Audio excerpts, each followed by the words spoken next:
be here. Thank you for having me.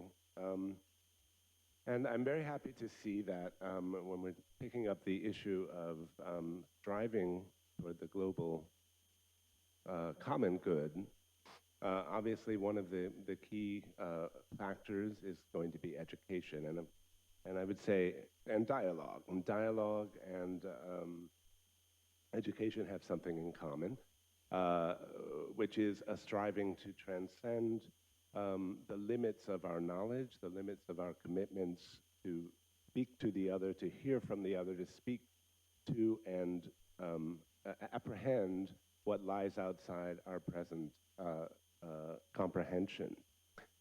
And in the interest of doing that, I do want to maybe promote this dialogue by presenting for your consideration a possible point of view, again derived from some of the thinking in early China, namely from Taoist philosophical texts, a point of view on education that stresses uselessness and unlearning and reversal, and indeed even maybe is the ultimate test of dialogue in that it propounds a point of view where striving toward the global common good itself is brought into question. And I have in mind here, some of you will be familiar with the second chapter of the Tao Te Ching, attributed to the sage Lao Tzu from long before the Common Era, that when all in the world recognize the good as the good, this turns bad, or this is already the bad is already bad. There. When all the world, when everybody agrees on values, there's something problematic about that. So dialogue in the interest of reaching a common goal, and indeed education in the interest of getting everyone to recognize and accept the same values, that's one point of view.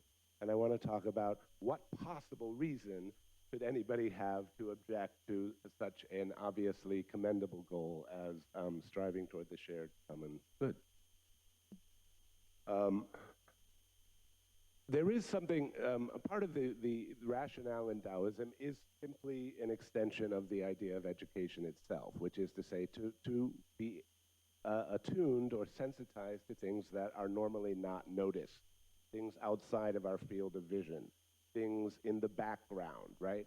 And this can mean both on an ethical level, some of the themes we've talked about today, the neglected, the ignored, the forsaken among the people of in our communities or beyond our communities, which we tend not to notice.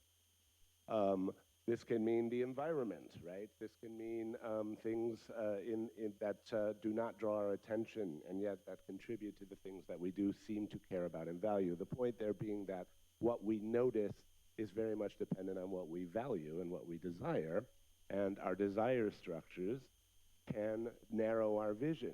And of course, one way to try to remedy that is if we could only get the right values, then get everyone to agree to them, then the problem would be fixed. There wouldn't be anything neglected. I think the ancient Taoist point of view, just as a point for potential dialogue, is that there's something systematically impossible about ever covering that territory completely.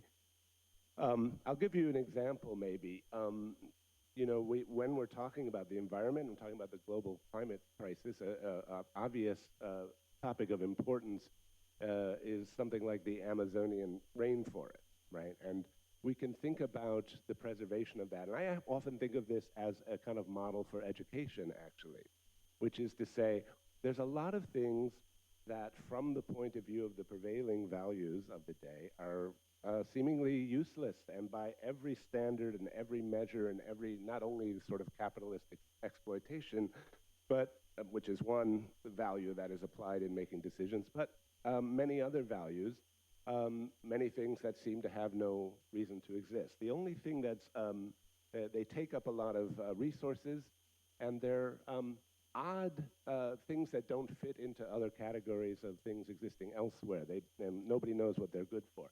Of course, one argument for the preservation, this is a very kind of utilitarian argument, is that, well, there are herbs there that will someday possibly be useful for medicines, or may have uses that we cannot yet foresee. That's one reason not to be too sure about pursuing the good as we understand it at any given time. That is a kind of suspension of evaluation.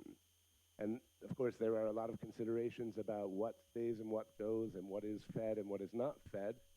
But in addition to simply thinking in terms of, do these things have or not have an intrinsic value according to some standard we could know or grasp, there is also the simple unlearning of whatever values we already embrace. That is a sort of suspension of them, a sort of sense of self bracketing of our own values that you could, of course, address it, as I said, by trying to just find the right values and get them to be shared by everyone. But I think the Taoist approach is worth talking about a little too, and I want to tell you a story that all the China scholars in here know very well. It comes from 2nd century BCE text, a version of this, right? There's a story of a farmer who loses a horse, and everyone in the village consoles him for this tragedy, and he says, "Is it not perhaps a blessing?" And a few days later, the horse comes back and has a wild horse with it, which now becomes this farmer's property. He's just doubled his ownership. And everyone in the village congratulates him. He says, "Is it not perhaps a curse?" And his son is then training the new wild horse, and he gets thrown off, breaks every bone in his body, and he's crippled for life, and everyone in the village consoles him. And so he says, "Is it not perhaps a blessing?" And of course, the next day, the army comes conscripting troops, and all the men in the village are taken away. They're all slaughtered, and only he has progeny through his crippled son, and everyone congratulates him. All right. So what is the point of that story besides it being an amusing and very clever, I think, illustration of the way values can reverse? Is also that they don't necessarily cohere into a total vision. In other words, that's not a straight line story about we learn more and then we accumulate, right, better and better information. There's this sort of, I would say, Taoist perspective on that, is that the entire framework has, for maybe more complicated reasons, built-in reasons to reverse systematically. How is this relevant to education? Well, I do think that this is where part of the training that I think we need to do is not just to learn to see what is good and see what is valuable and see what is important, but to learn to see what is not important. And this not only includes things like history, if you're an American professor, or the neglected of the earth, if you are motivated by a benevolent impulse. But in principle, whatever it is that we can identify, whatever it is we can all agree on, it's important that we don't agree too hard, or don't agree too much, or don't agree with too much assurance, right? This is what it means to unlearn, right? I mean, in other words, we may learn, it's good to preserve the Amazonian rainforest, expand our scope that much, but the lesson drawn on the Taoist side of that would be rather whatever our values might be, you know, however we might expand them, however we might define them, this same sort of structure is going to kick in. And part of education is learning to see outside not only whatever box we happen to be in, but whatever new box we may create to contain all our boxes. And I was going to tell another Taoist story about uselessness, because again, there is a danger of thinking of uselessness just in sort of practical terms, right? Where one use replaces another. But going back to not only the preservation of life, but the preservation of what makes life worth living, I thought of the story of Zhuangzi and the uselessness. His friend told him he had attained a great gourd.